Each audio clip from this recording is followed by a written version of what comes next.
വയനാട്ടിലെ ഉരുൾപൊട്ടൽ ദുരന്ത ബാധിതരുടെ പുനരധിവാസത്തിന് തയ്യാറാക്കിയ പദ്ധതിയിൽ വീടുകളുടെ നിർമ്മാണ ചെലവ് ഇരട്ടിപ്പിച്ച് കാണിക്കുന്നതിന് പിന്നിൽ വൻ അഴിമതിയെന്ന ആക്ഷേപം.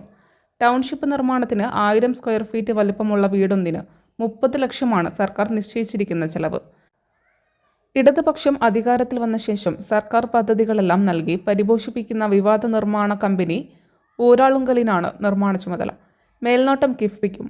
വൻകിട നിർമ്മാണ കമ്പനികൾ മുതൽ സാധാരണ കെട്ടിട നിർമ്മാണ കമ്പനികൾ വരെ ലക്ഷറി വീടുകൾ തയ്യാറാക്കുന്നതിന് പോലും സ്ക്വയർ ഫീറ്റിന് ശരാശരി 2000 മുതൽ 2500 വരെയുള്ള നിരക്കാണ് ഈടാക്കുന്നത്.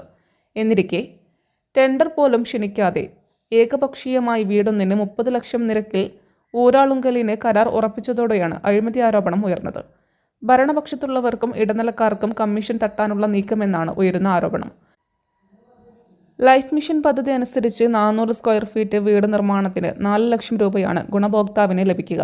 പട്ടികവർഗ സങ്കേതങ്ങളിലെ പട്ടികവർഗ ഗുണഭോക്താക്കൾക്ക് 6 ലക്ഷവും എന്നിരിക്കെയാണ് പുനരധിവാസം എന്ന പേരിൽ വൻതുക ഈടാക്കാനുള്ള സർക്കാരിന്റെ തീരുമാനം. വീട് നിർമ്മിച്ചു നൽകാമെന്ന് വാഗ്ദാനം ചെയ്തെത്തിയ സ്പോൺസർമാരുടെ യോഗത്തിൽ മുഖ്യമന്ത്രി പിണറായി വിജയനാണ് ഓരോ വീടിനും 30 ലക്ഷം ചെലവുണ്ടാകുമെന്ന് അറിയിച്ചത്. സ്പോൺസർമാരായി എത്തിയവരെല്ലാം പരമാവധി 15 ലക്ഷം രൂപയാണ് നിർമ്മാണ ചെലവായി കണക്കാക്കിയിരുന്നത്. 30 സ്പോൺസർമാരാണ് വാഗ്ദാനവുമായി വന്നിരിക്കുന്നത്. 30 ലക്ഷം എന്നത് അപ്രായോഗികമാണെന്ന് ചില സ്പോൺസർമാർ അറിയിച്ചതോടെ 25 ലക്ഷമായി കുറയുമായിരിക്കുമെന്ന് മുഖ്യമന്ത്രി പറഞ്ഞു. ഇതോടെ പുനരധിവാസത്തിന്റെ മറവിൽ വ്യക്തമായ കണക്കില്ലാതെ ഊരാളുങ്കലിന് പണം വാരിക്കോരി നൽകുകയാണ് ലക്ഷ്യമെന്ന ആരോപണം ശക്തമായി. ടൗൺഷിപ്പിൽ 5 സെന്റ് സ്ഥലവും വീടും മാത്രം നൽകുമെന്നത് അംഗീകരിക്കാനാകില്ലെന്ന് വ്യക്തമാക്കി ദുരന്ത ബാധിതർ രംഗത്തെത്തി. കൽപ്പറ്റ ടൗണിലെ ബൈപ്പാസിനോട് ചേർന്നുള്ള എൽസ്റ്റൺ എസ്റ്റേറ്റിൽ ഒരു കുടുംബത്തിന് 5 സെന്റ് സ്ഥലവും വീടും, നെടുമ്പാലയിൽ 10 സെന്റും വീടും നൽകാനാണ് നിലവിലെ തീരുമാനം. ഇരു സ്ഥലത്തെയും ഭൂമി വിലയിലുള്ള വ്യത്യാസം കണക്കിലെടുത്താണിത്. ദുരന്തമുണ്ടായി 5 മാസം കഴിഞ്ഞിട്ടും പൂർണ്ണമായ ഗുണഭോക്തൃ പട്ടിക പ്രസിദ്ധീകരിക്കാൻ സാധിക്കാത്തതിനെതിരെയും വിമർശനമുണ്ട്. 25-നകം പട്ടിക പൂർത്തിയാക്കുമെന്നാണ് മുഖ്യമന്ത്രി പറയുന്നത്. ആദ്യ പട്ടികയിൽ 388 പേരുകളെ ഉൾപ്പെട്ടിരുന്നുള്ളൂ.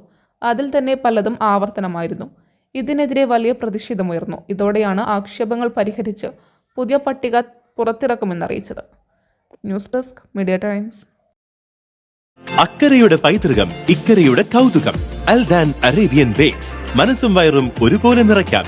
രുചികരവും ആരോഗ്യപ്രദവുമായ അൽദാൻ ലബനീസ് കുബൂസ് ഇപ്പോൾ കേരളത്തിൽ എവിടെയും ലഭ്യമാണ്. ഷുഗർകാർക്കായി ഷുഗർ ഫ്രീ ബ്രൗൺ കുബൂസും ലഭ്യമാണ്. കൂടാതെ bread, wheat bread, burger bun, സമൂൺ, chapati, parotta, cream bun, coconut bun, rusk, ഷവർമയ്ക്കായി ഉപയോഗിക്കുന്ന ചെറിയ ലബനീസ് കുബൂസും ഇപ്പോൾ മാർക്കറ്റിൽ ലഭ്യമാണ്.